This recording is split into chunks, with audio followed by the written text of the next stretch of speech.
Welcome to the Australian Calabrese Cultural Association program Sono Calabrese, a program in which we have a conversation with members of our community. And today's guest is Michael Callipari, who has a very varied history, both working and otherwise. Michael, thank you very much for joining us. Thank you, Vincent. Thank you for the privilege. Yeah, it's my pleasure. Perfect time, as always. Well, you were born in Australia. Correct. Whereabouts? In a place called Redcliffe, which is about 15 kilometres from here. Not far from Mildura. And obviously, I think you were tertiary educated. Correct. I continued on to university in Bendigo, where I did a Bachelor of Business and majored in accounting. Yeah. And that's as far as my qualifications went. Well, don't be modest. Now, do you have siblings? I have 5 other siblings, right. 4 sisters and 1 brother. And were they all born in Australia? All our family was born in Australia. And when did your parents migrate to Australia? Well, Dad migrated in 1951 and Mum came over in 1957. Okay. Yeah. So they married in Italy? No, Mum and Dad married in Australia. They married in 1960. Right. And Dad, I think, house shared with Mum's dad, my grandpa, in Melbourne when he was working at the rope factory and the brewery. And were they, I think, from the same town? They were from the same town. Natili Vecchio, in fact. Vecchio, in the province of Reggio Calabria. Correct. Correct. And what do your siblings do? My oldest sister, Alina, just finished her last day of work in Melbourne. She was at the Housing Commission, I think it was, she had a senior position there. My next sister, Maria, Fortunata Maria, she works at the City of Hume. She was at City of Whittlesea for a long time. She did a lot of integration work with migrants and stuff like that, programs.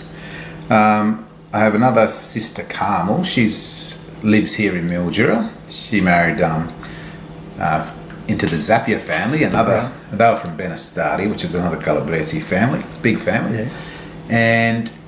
And then I have another sister, Bernadette, who lives down the road here. Yeah. She was born here as well, and she has 4 kids. And then I've got a brother, Joe, who retired up to Port Douglas, or moved up to Port Douglas last year. So he's sold his vineyard and moved up there with his family, and took a whole lot of his wife's family with him as well. They all followed him up, so they're good happily up there. That's about it, really. So there's 6 of us all together. Oh, good.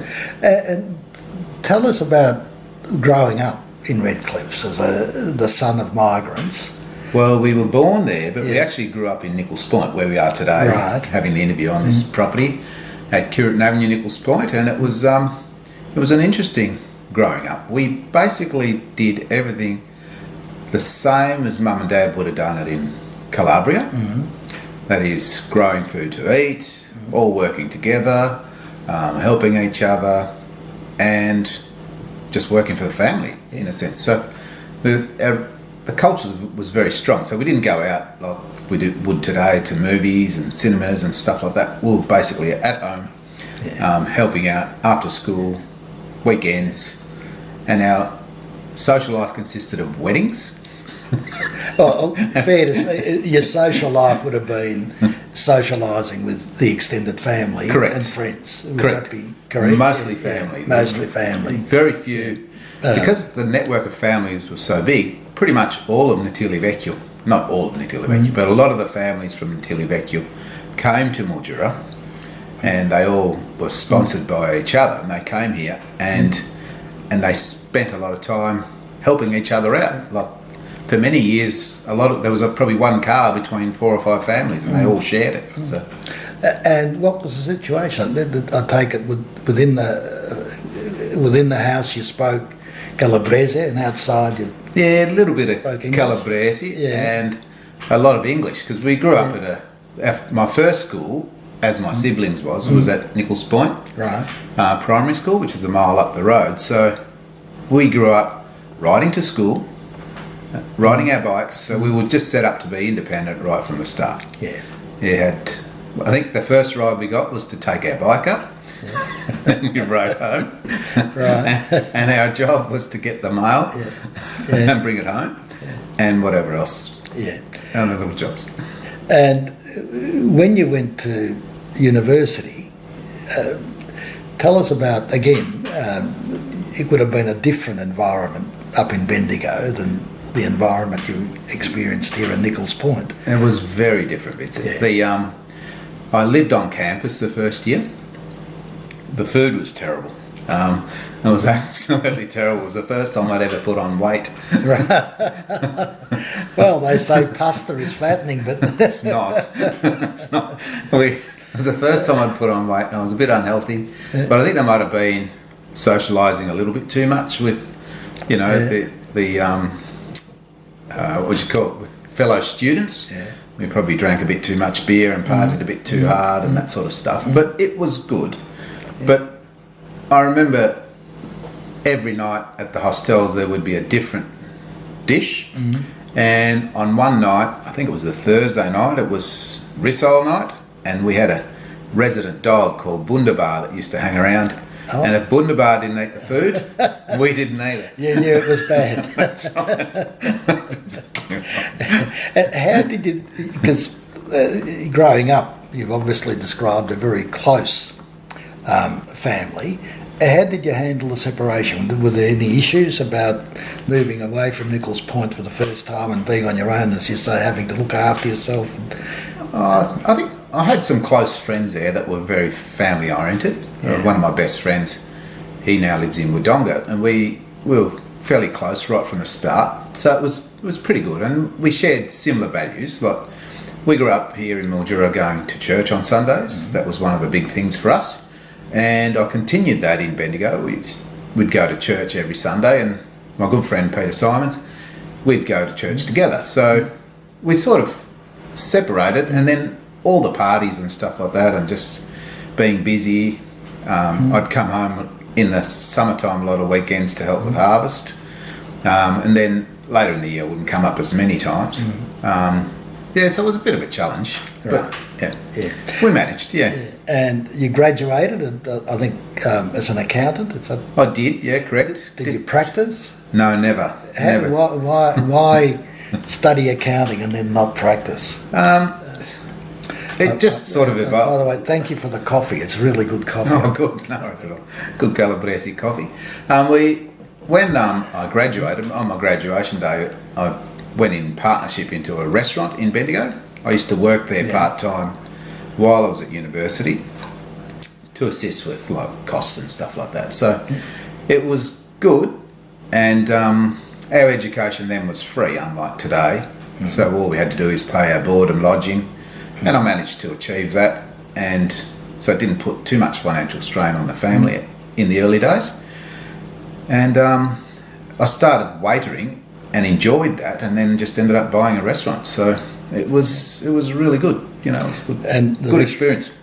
The restaurant was in Bendigo. Correct. Yeah, it used to be called the Copper Pot Restaurant. Right, and Italian cuisine, obviously, or? We had a few Italian weeks, but it was mainly French international. I just bought as an existing business. Oh, okay. And the chef was from Germany at the time, and we had a good team of workers, and it was a good business. Yeah. So, and how long were you in the hospitality? 9 years. 9 years. 9 years in As a restaurant. as a restaurateur, but I'd worked another 4 before that while I was at university, and then taught for another 2 afterwards. And what made you leave the restaurant? Couldn't get on with the landlord. So we didn't have a fair lease, and we didn't have a fair lease, so we just terminated the lease and moved out. And you then went into teaching. Yeah, well, while the latter years of the restaurant, we started making fitness music for aerobic instructors. Right. And I used to do a bit of part-time teaching at the TAFE during my time at the restaurant. And I thought, well, there was a job come up at Bendigo TAFE, and I thought, and it was for a head of centre job, and I thought, well, that sounds like me, so I applied for it and got it. So, Right. so then I had to teach for a couple of years. And what did you teach? We taught like hospitality studies, Right. bar studies, hospitality management, business in hospitality, a little bit of cooking. And for how long were you in that environment? 2 years at the TAFE Yeah. in Bendigo, and then moved to Mildura Right. to sort of change a career to plant wine grapes and stuff with the family. And what year was that? That was the end of '96 we came up. And were you still single then, or? No, I was married at the time. We'd been married for a couple of years. I had one little girl, Right. Madeline, Yeah. who's now 27. And then later on, after being here for 2 years, we had another little girl, Allegra, and she's now a mum, so I'm a granddad. Right. Congratulations. Thank you. 1 month almost. Oh, well. A real fresh one. Yeah. So that was good. And so Are they living in Mildura, your daughters, or? one daughter lives in Yeah. Mildura, the other daughter lives in Bendigo.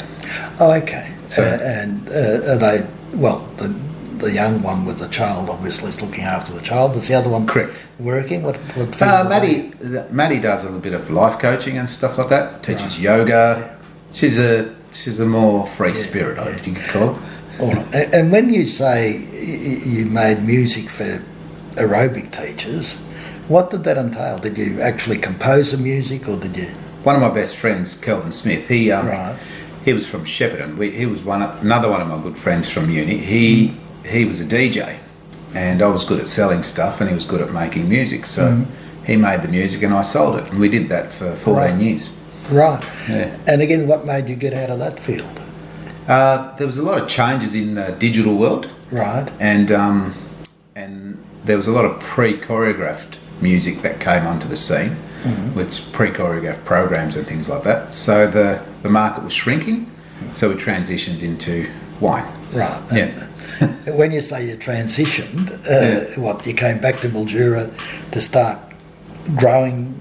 No, Lines? the aerobic music business started in '92, while the restaurant was still going, and then when we moved to Mildura, the aerobic business was going fairly strong, and it wasn't until 2004 that we exited the music business, and by this stage the wine business was going well, so it was just sort of stepping off one platform onto another, if that makes sense. Are you the winemaker, or? I was in the early days. Now I contract my winemaking out, Right. but I oversee everything. Yes. And I've got to ask you, I think one of the brands is Ned. Oh yes, yeah. One of our brands is Ned Kelly Red. Ned Kelly Red. Yes, that's Why Ned Kelly? long story. But what happened is we had a big wine glut in the year 2000 and 2001 it was, and I had budgeted to make around 26 tonnes of grapes as my production, because I started off with 100 boxes of wine, and then 400, and then 1,200, and then I wanted to grow a little bit, but from 26 tonnes we ended up processing 160, and we did that all by hand. Right. Dad helped me, Yeah. and my brother helped me, and others helped me, and we had, around the house was just full of wine vats everywhere, and barrels and things like that, and we didn't know what to do with this wine. And then another good friend of mine, Michael Robertson, helped me start off the Ned Kelly Red brand, which was a wine made with red wine, orange juice and lemon juice. Right. And we made this product and had a little taste test at Mum's Cafe, which was called Pepper's Cafe. She was quite famous in Mildura with her cafe. And at the time, it was the year of the Outback. That was the theme of the particular season. And we were going to call our product Bush Red and put a story of bushrangers on the back. So our first bushranger was Ned Kelly. And when we did a little customer survey, we got customers to tick the box. Do you like Ned Red or Bush Red? And everyone ticked Ned Red, and Right. that's how it started. And never looked back. Well, and there's one particular type of wine, you say, is a red frizzy, is it? It's a fizzy red wine with orange and lemon juice, and then from that I've extended the brand to encompass Moscatos, fortified wines, which are ports, a rosé, a white port, and and a couple of Shirazes now. So the brand's just growing stronger and stronger. And just tell us the process for blending the grape juice, the orange juice, and what else was in it? It's all hit and miss, Vincent. Red wine, No, it's very scientific, Michael. If it tastes good, you do it. Yeah. Yeah, we just make the wine, then blend all the ingredients together and bottle it. Basically. Oh, okay. And so the orange juice doesn't ferment with the wine. It gets added in afterwards. No, if you ferment orange juice, it'll be bitter. Yeah. And why did you hit on that? Was it a sales gimmick or? Not really. It was just something that we thought tasted good. Right. We tried it out. It tasted good. People liked it, and we started making it in little 330ml stubbies. Right. And then it just evolved, and it evolved from a 5% product to an 8% product to our best-selling product. So it's been good at the moment. Oh, yeah. And what's your brand name? Our brand name is Callipari Wines, and then Ned Kelly Red is our other brand. So we have two brands. Yeah. And if people want to buy it, do they have to go? Just go to online. A store? Oh, you can go to a IGA, or you can just go online at nedkellyred.com or callipari.com.au, and they can order it online. Correct. And the other types that you make as well. We make a Chardonnay, we've got a Cabernet Merlot, a Rosé, two Moscatos, three fortifieds, a Tawny, a White Port, and a Chocolate Port. Right. And we also have a Blanc de Blanc, which is made the traditional French, like a traditional French champagne. Yeah. That's a very large we have range, isn't it? 12 products, really? Yeah. And you said that you contract out. What led you to contract out? The fact that it was easier to manage, or less physical labour on your part? Less physical, easier to manage, and more predictable. If you want to process 100 tonnes of Moscato, it'd take me months, by hand. But if I send it to one of the big processors here in Mildura, because they can process it in 2 hours. Right. Yeah. And how does that work? They process it, and they then give you the wine, the juice, or the wine's stored for us and finished over there. Yeah. Okay. And it's made to my specs, and then we take it away and bottle it. Okay. Yeah. And where do you bottle it? On site or again somewhere else? No, we bottle in South Australia at a company called Vinpac. Right. And other bottlers as well. And they're specialised just in bottling wine. Yeah. Now I'm looking out there and I can see the vines. How many acres have you got? Here there's 15. Right. 15 acres of vines, and there's a few acres of olive trees. Right. Then I have another vineyard at Cardross that has another 20 acres of vines. And then where Mum and Dad live, which has just been flooded out through the floods this year. I actually read about that in the paper. They had 50 acres of reds there that we'd planted. And are they closer to the river? Is that why they were flooded, or? They're on what's called flood zone. Oh, right. So it's flood-prone land. The last time that was flooded was 76, I think, and 75, and this year was one of the biggest floods next to 1956. So it was only probably 300 mil under 56. So their whole property was inundated. Yeah. The only place that wasn't flooded was Mum and Dad's house. So the house and the shed and a couple of acres. So they had their own waterfront views. For a while, but no food to be flying in. They're Calabresi. They had plenty of food on hand. Mum's got a little cantina there. You'd love it, Vince. The cantina. So, how old are your parents now? Because Mum's 82. She'll be 83 this year. And they're still working the vineyard. Not now. Dad was chipping away his weeds and doing all the little suckers on the vines, and he had his olive trees well looked after. Yeah, he was pretty active every day. Yeah. He still is, but through the floods, they just were housebound for 4 months now. Yeah. And are they going to stay there? Or? I think so. Yeah. I think so, yeah. They've put in another driveway so they can drive in and out. And but they've still got water on the property. Still? Yeah. Yes. Yeah. Well, that's going to affect the... What's killed a lot of the olive trees, and it'll probably kill most of the vines. Yeah. And you're going to replant? I don't think so. Not Dad's nearly 90. Yeah. He'll be 90 this year. I don't think that we'll replant that vineyard. There's a little bit of a risk with the vineyard. There's probably 2 issues in Mildura. One is the fruit value is not real high. Right. And the other issue is risk that we could get another flood. Right. And there's no guarantee that we may not get another flood for 50 years, or we could get one next year. And tell me, have you gone to Calabria? Yes, I went in 1986. Right. I would dearly love to go back again. I'd like to take my two youngest boys over. I've got two sons that live in Tasmania. Oh, have I got an offer for you?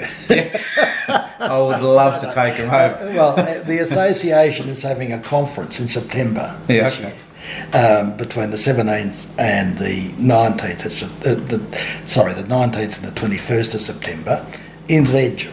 Okay. So the perfect spot for you. You put it in the diary. See how it fits in with the selling schedule. And it'll be great. But tell us, clearly your parents would have talked about, the Paese where they were born and all the relatives that were there. Was there much communication between your parents and the family that was left in Calabria? I think on Mum's side there was a fair bit of communication between her mother and her sister, her younger sister that was there, Tia Maria, and Nonna Pasqualina. That was Mum's mum. Yeah. But I didn't hear Dad talk a lot of communications back that way. And tell me, they share different memories. Yeah, did you have an image of Calabria in your mind before you went there, or? No, I had no idea whatsoever. No idea. No, it was. So this is what, 1986 you said? 86, so, yeah. You would have been what, 24. 24. Yeah. And so you went to where? Natile, where you? I went straight. Well, what happened was I caught the train from London, and like one of those Euro passes, and then went down, fell asleep on the train, and woke up in Sicily. Then came back to Reggio. Well, it's not that far. Spent a night in Reggio, and then went to Natile the next day, and just rocked up. Went straight to the town. I knew where it was. Yeah. Went to the town. Did your relatives know you were going? Nobody knew. No. I didn't tell a soul. And this is important, but tell us the reception that was given to you. I remember going into the shop, the bodega there, and I spoke to a guy, Ieto, I think his name was, and I just told him who I was, and within half an hour, it would have been, I don't know how many people wanted me to go and stay with them.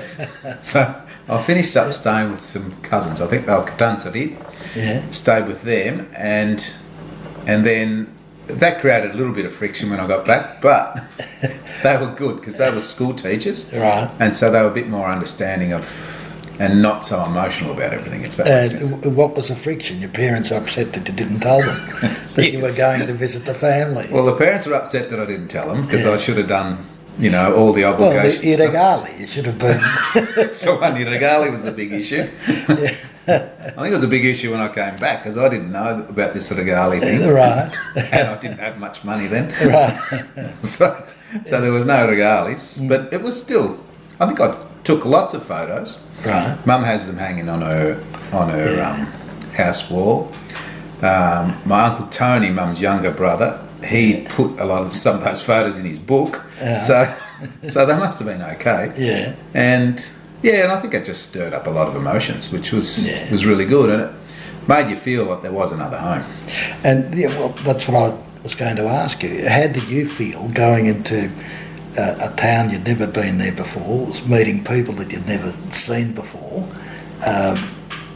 The unique thing is, and I see it with my siblings' children's and our children, and when you look back at the uncles here and the great uncles over there, they all have a very similar look about them. So, your Uncle Bruno over there looks like Uncle Bruno over here. Yeah. Uncle Tony over there looked like Uncle Tony over here.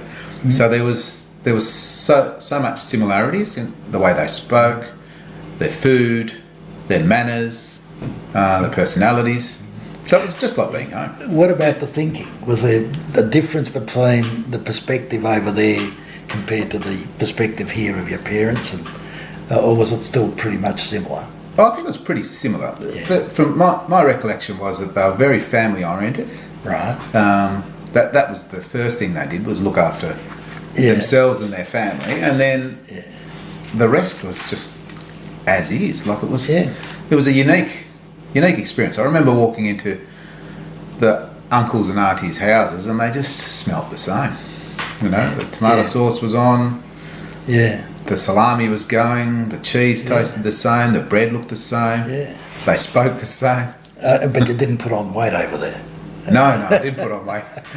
No, we ate and drank whatever we had to do, and then I remember going with Dad's uncle Tony, I think it was, and a couple of other, and maybe his two cousins. There would have been a couple of cousins, and we tilled their little orchard or their little plot of land, and then another day I went with another lady, and we harvested a bit of grass and stuff like that for the animals. So I just did what they did, if that makes sense. Yeah.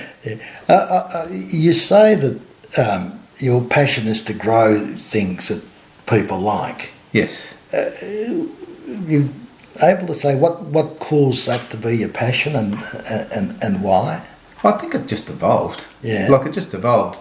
From when I used to work in the restaurant, you'd do stuff and people were always appreciative of what you did for them. If you cooked them a nice meal or when we made our music, the same thing. People would write us good reviews for our music, and the same thing with wine now. You make them, people like our wine, so they come back and buy it again. So I think making things that people like is just becomes part of what you do. So that's true.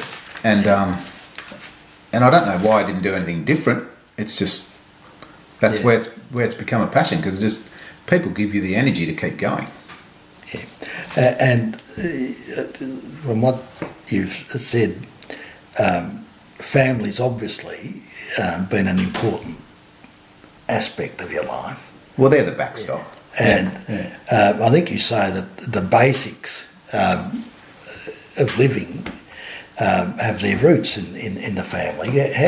Can you explain what that means? Well, our family and all the Calabresi that came from those little towns like Natile Vecchio or Benestari or Santa Luca or all those where we have sort of intermingled with some of those families, their whole existence was growing their food, making things to eat and saving their pennies, because they never had many back there. And that sort of foundation was instilled in us here, but just not by actual speaking, but just by actioning. So, you know, we'd have the veggie garden going, we had the family cow, the goat when we were little, we'd always kill animals. I remember plucking chooks on the back lawn there endlessly to put in the freezer, shelling peas, you know, doing beans, picking olives to make oil, the whole lot. So you can live so cheaply by just knowing what to do. Yeah. A friend of mine tells an amazing story. He's gone to visit his aunt. Yeah. And there are chickens in the backyard, and she says, "Which one would you like?" He says, "Oh, I'll have that one." And she plucks it off. Now you'll enjoy dinner. He says, "I really didn't enjoy the meal." Oh, well, when I was little, when we were little, we used to travel to Mum's place, which was over in Irimple, about 5 miles from here. And she would make bread on a Sunday or a weekend, and then we'd bring the bread back for the family, because this is before she had her own bread oven.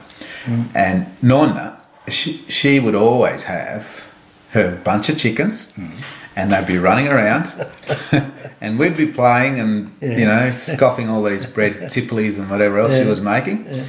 And Nonna would grab a chook at about 11 o'clock, and by 12 o'clock it was in the pan and we were eating. On the table. And it was the best chicken I've ever eaten. And there's nothing's matched it ever. Truly organic, you say. Yes. She would always rear her little chickens, and she always had a dozen little roosters running around there, or little chicks, and that was one of the biggest treats, her garden and the chicken. Yeah. And in terms of, you've been in Mildura now for how long? Although you may not have lived every 60 day. years, I know. What's the biggest change that you've noticed in terms of Mildura, or life in Mildura, for people such as yourself, the sons of immigrants?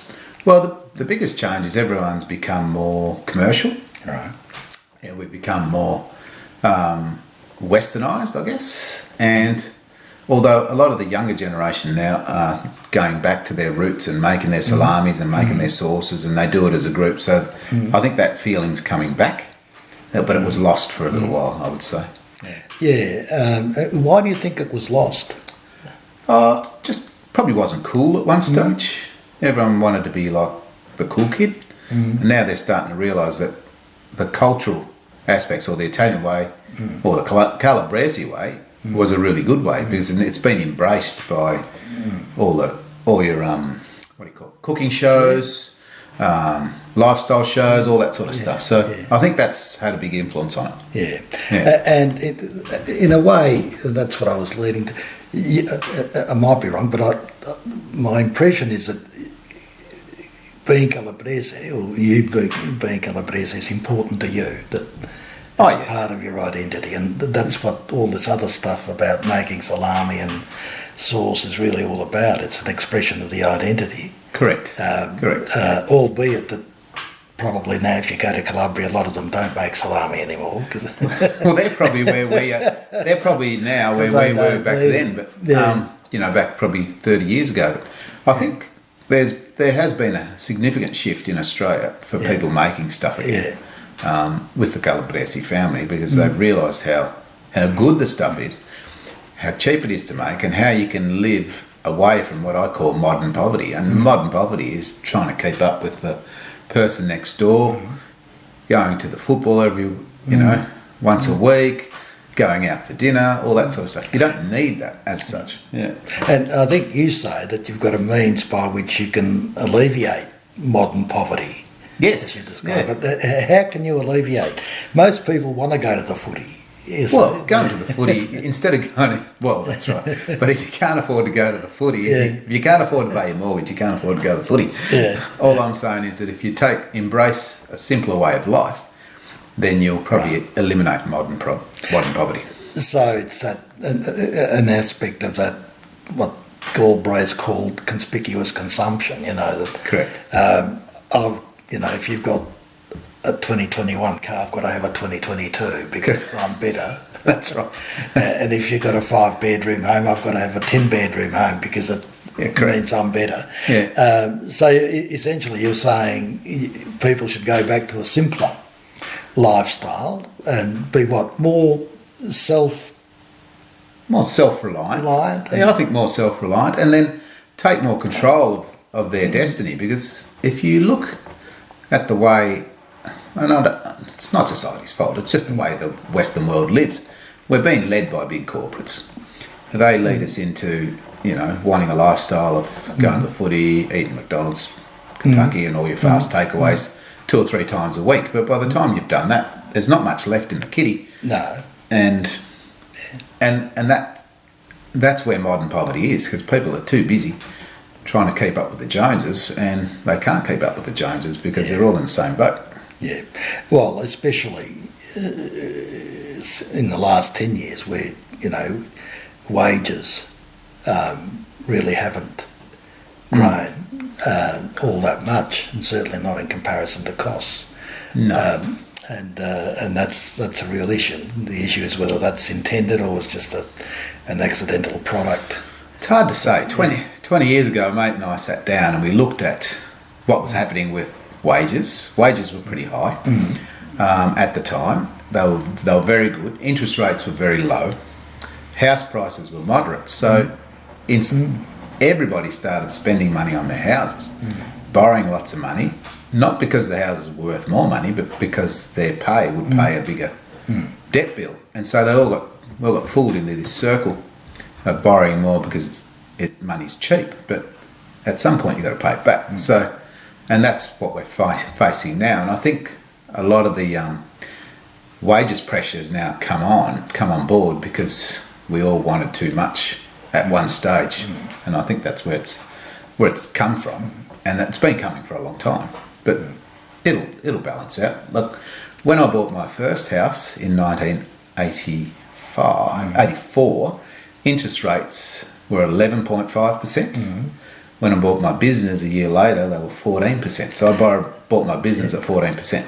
And then they got to 20%. Correct. The recession we needed to have. Yeah, correct. So they went to 20%, and that was carnage. Absolutely. And but what's interesting, I think, also is that, you know, governments try to sell us a story that they're in control of the economy and they can control it. And what I think the last 2 years has proved is that that's just not true. I mean, if you recall, the governor of the Reserve Bank said, interest rates are not going to rise until 2024. Yep. So people have gone out and spent more money because the interest rates were cheap. And suddenly in 2023, we've had how many? 4 or 5, right?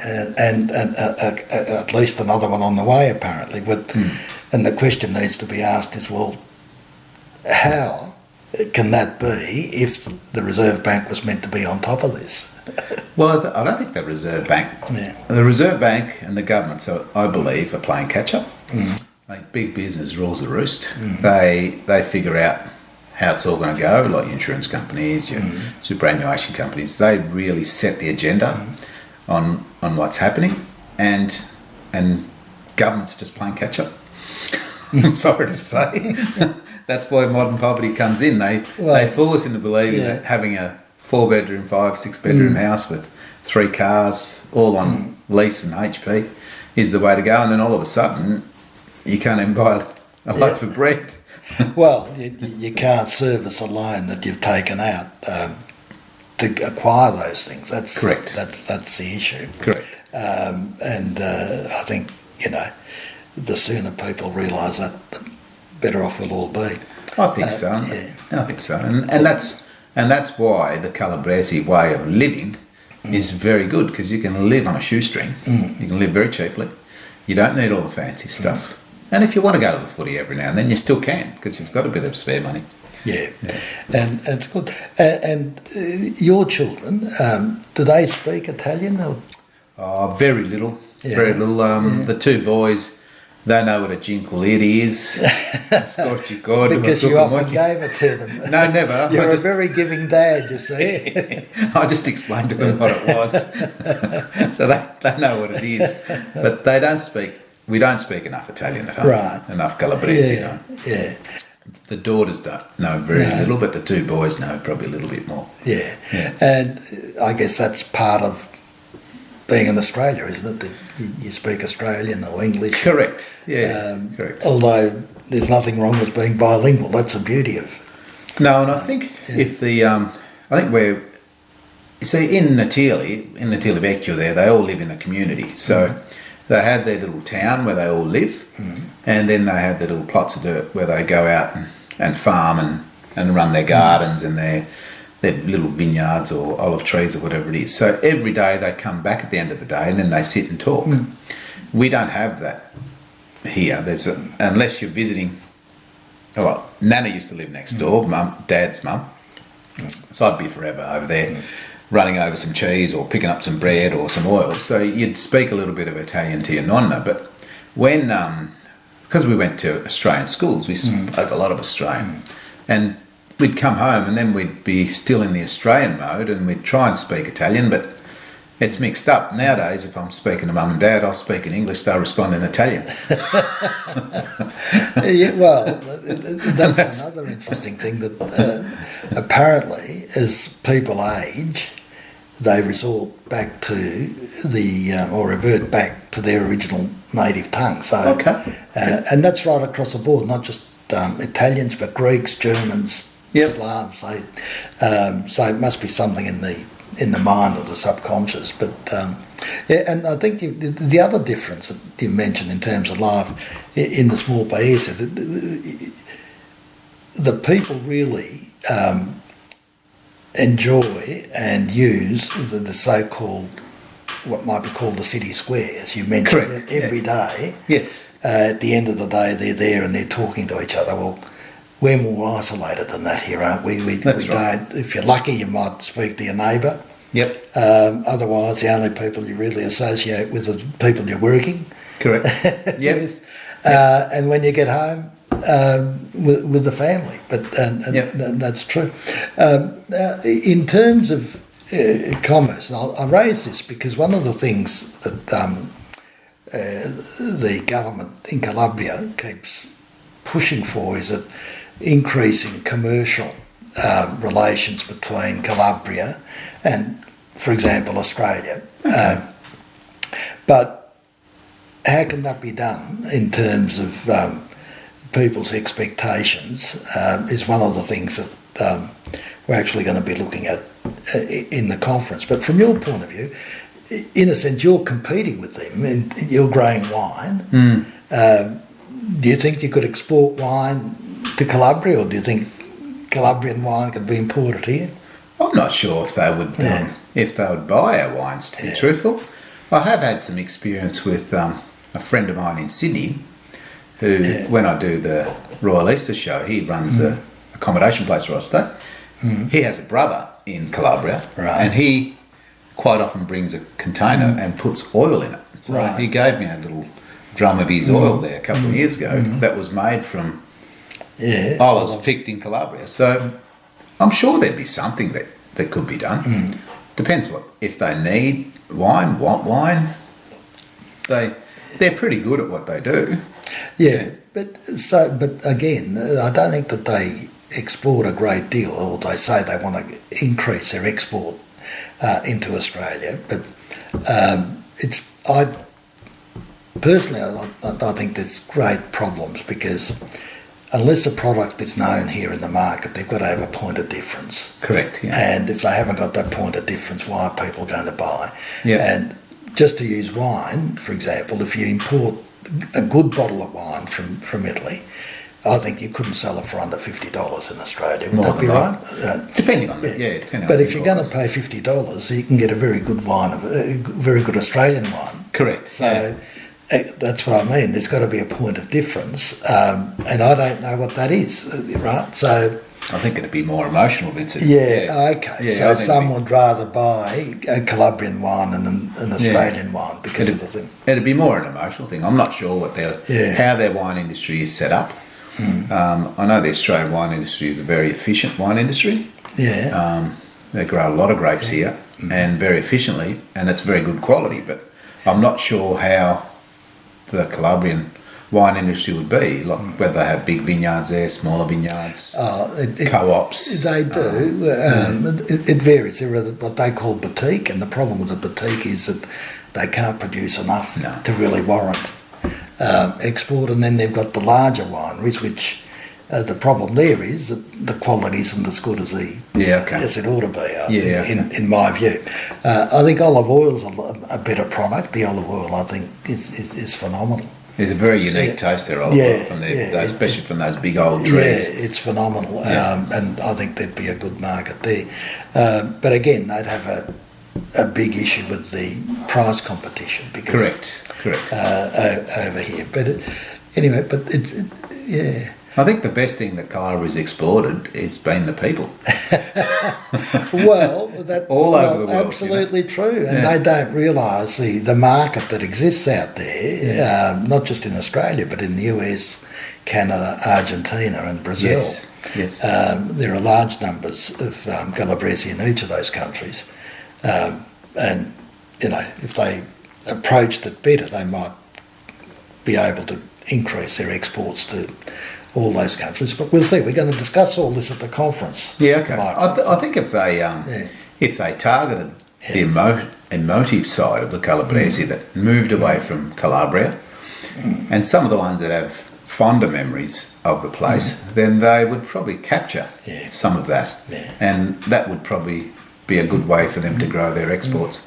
And they'd have to somehow plug into the existing lifestyle of the Calabresi over here and make it so that it's something that the Calabresi here want to have, and they would be fine. They wouldn't sell a great deal, but I think they'd sell a fair bit. We'll see. We'll see what happens. It's interesting. It is interesting, and you travel widely, am I right? Yes. I've travelled a lot, both internationally and locally. Yes. And again, comparing the other places that you've been to Calabria, were you able to draw any conclusions as to how they compare? Well, when you go to a place like France or a place like Burgundy or Bordeaux, where they've been established in fine food and wine and stuff like that, your Calabrese is like we live. It's more peasant, more basic, but it's more wholesome, I guess.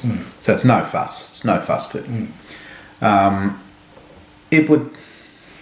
I haven't been into regional Vietnam, but I would imagine it would be something like regional Vietnam. Oh, okay. Would be like Calabria, I would say, where they're just all more subsistence type stuff. I'm not sure what Calabria is like today, because my memory was 1986, so that's a long time ago. Yeah. I'm not sure how modern it is compared to what it was. And I didn't go much out beyond until Vecchio. Yeah.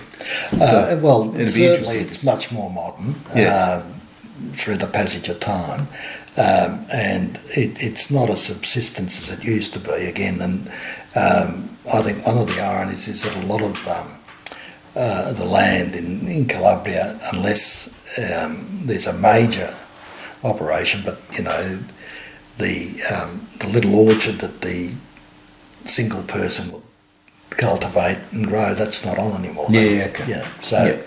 And that's one of I think that's one of the I think it's regretful and also an opportunity if someone were minded to get that land to be cultivated again and use the produce to be exported. But anyway, it looks to be seen. So those little plots of land are no longer used, or they're just being... Yeah, they're pretty much unfortunately. And I guess part of the reason for that also is because of the European Union, which sets the quota as to who grows what. And that's where the boutique wineries come in, because these are young people that have got their nonnies land, which had been unused for a long time. They cultivate it and they think, well, I'll produce wine or whatever, other product. And if that movement grows, I think it'll be good for Calabria, but we'll see. I guess it's pretty much an individual thing, because, as you know, I think most development relies on individuals, rather than governments or whatever. Well, individuals start things, then they form co-ops. They normally form co-ops, and there'd be a few individuals that are joined together. Then everyone bands together. Then the government comes in and regulates them, and then the corporates take them over, and then the cycle starts again. And that's what's happened. That happened in Mildura. Happened in Mildura. In the early days, Mildura was predominantly dried fruits. Right. So I used to grow a lot of dried sultanas, and there was probably 2,500 small growers, probably more. They used to grow up to 110,000 dried tons of sultanas and dried fruits. I think today they're sitting on about 10 to 15,000 tons of dried fruits. So all those little growers have vanished. Corporates have taken it over. The co-ops were privatised and then taken over by corporates and sold up, and so there was nowhere for the growers to go. And that was all done to do with trade practices back in the 90s, I think it was. Right. Because it was there used to be two prices, one for export and one for domestic, and so they eliminated that, and they took away the export equalisation scheme that used to run the dried fruits industry, which basically protected people here to grow dried fruit, which I think was a good system. And so we have a higher standard of living, so people could pay a little bit more for our sultanas. But then the packing sheds, who were the grower co-ops, started importing fruit from Turkey, blending it in with Australian, and then they started losing their market share. And that was all done to alleviate the problem with the Trade Practices Act, because it was anti-competitive behaviour. So a bit of a... Yeah, you wonder, but why would they import from Turkey? I mean, because it was cheaper to import it than buy it off the local grower. So they'd buy it, and they had a colour grader that used to grade, apparently used to grade the fruit, and then they'd repack it and sell it as Australian, and they got found out, I think. Well, that would be now considered to be misleading if they didn't say that Oh, it's that's made right. from fruit imported from Turkey. So, And who are the corporates that Well, took them over? I think Sunbeam now, I think it's partly Chinese or mostly Right. Chinese. Yeah. And that used to be the Mildura Co-op. And then I'm not sure what happened to the other packing companies. I think they just shut shop. Yeah. So there was Aurora Packing, and it was all owned by one person, one or two people, I think it was. Right. And they used to pack and send out export fruit. So it was quite in probably the early 70s. Dried fruits industry was very strong in Mildura, and that suited a lot of the Calabrese families that came over because they just worked the land. That's why I said before, the best export that Calabria's had has been their people, because they came to Australia and they built it. Yeah. And is it also the fact a lot of them would have had what might be considered small plots, right? Correct. Yeah. And some would say, well, it's uneconomic to have, 20 people own 20 acres, lots. It's better to have 100 acres. Yeah. And then you've got efficiency and savings in, tilling it, harvesting it and everything else. Yeah, well, back then, cost of labour wasn't that high. Yeah. Most vineyards were 10 acres, a family used to be able to make a living. Right. Then it became 20 acres, then it became 40 acres. And with 20 acres, you could basically prune it and till it, irrigate it, one person. Right. Okay.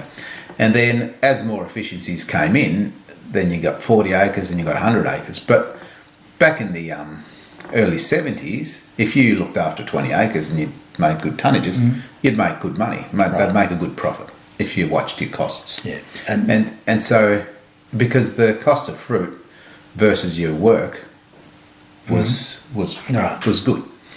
But nowadays, the cost, the inputs are more expensive than the returns. So you're not getting as much return in proportion to your inputs. So you need larger acreages. Yes, to and make as more you money.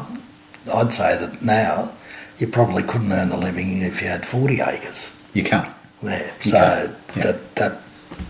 that's what leads to the corporatisation, right? Because Correct. people realise that they can't afford to retain it. If someone makes them a good offer, they sell. That's right. That's right. And you see that not just in terms of fruit and vines, but even in grazing. Grazing, correct. Dairy. Dairy. Yeah. So it's whether that's wise or not's another matter, because I think one of the issues is the foreign investment that's being made in Australia at the moment. Yes. In what some might consider to be pretty vital sectors of the economy, such as farming. But we'll find out in about 10 years' time how wise that's been. In the meantime, you're still growing, and your kids aren't involved in the winemaking? No, the two boys are too young. Yeah. They're only 11 and 13. And the two girls, well, Allegra's a mum now and does it. Yeah. She's busy doing that. And Maddie's not that keen to do wines. So it's... Yeah, we'll just have to see. So you're not doing what your parents did, I bet when you were 11 you'd be out there helping with the Oh, yes. pruning. I missed many days of school, Vincent. I think there was one year I missed 49 out of the first 56 days of school. And what was the excuse? He's unwell. No. We constantly stayed home and helped with the harvest. So my job from probably year prep on was driving the tractor for Dad, so that they would, when we were drying our fruit on the racks, so I'd be driving the tractor so he wouldn't have to employ another person, and I'd stay home. And typically it was 2 to 3 weeks. Yeah. You couldn't do that now because of OHS. You couldn't drive. I remember You'd have a been couple prosecuted. That's right. I remember it was, one of the tractors was really hard because my legs are small, and to reach the brake and the clutch was a challenge. Yeah.